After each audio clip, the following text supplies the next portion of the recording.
Alamin ang NBA history na ginawa ni LeBron James at Robert Williams gusto mismo sa Lakers. Tara kwentuhan!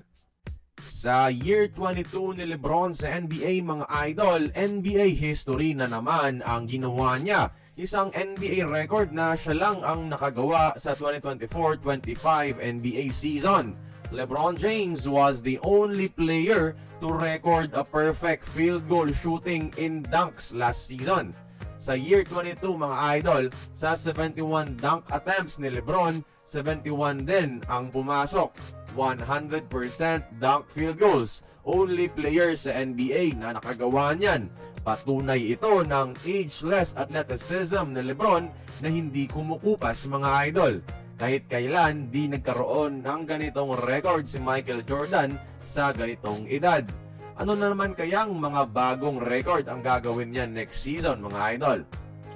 Samantala mukhang di patapos ang pagdating ng mga bigating stars sa Los Angeles Lakers dahil isang bigating center sa pangalang Robert Williams III ang tila ba'y nagpapahiwatig na gusto nito maglaro sa purple and gold. Kakapirma lang kasi ng former teammate niya sa Boston noon na si Marcus Smart sa Lakers.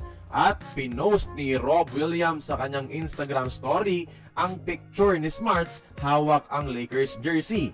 Hint nga ba ito mga idol para mapunta siya sa Lakers?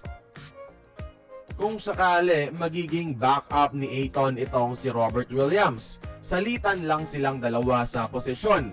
Parang yung dating Lakers center duo lang ni JaVale McGee at Dwight Howard noon. This is a kind of frontcourt na kakatakutan sa NBA mga idol in terms of defense. Kung titignan, unti-unting nabubuo ng Lakers ang kanilang 2020 championship formula. Tatlong magaling na big men sa paint ang main rotation players nila sa NBA bubble. Davis, McGee at Howard. Ngayon, kung dadagdag pa si Williams, kukumplituhin nito ang trio nila ni DeAndre Ayton at Jackson Hayes. Perfect fit si Williams mga idol sa backup position ni Ayton sa Lakers.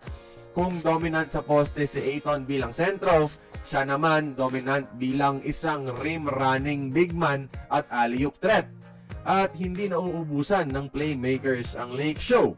Matagal pa ang off-season, marami pang oras ang Lakers to make it happen. Nasa kanila ang desisyon ngayon dahil si Williams na mismo ang nagbigay ng clue. Kaya kayo mga idol, sino sa tingin nyo ang dapat i-give up ng Lakers para makuha si Williams? Join the conversation, magkomento lamang sa ibaba.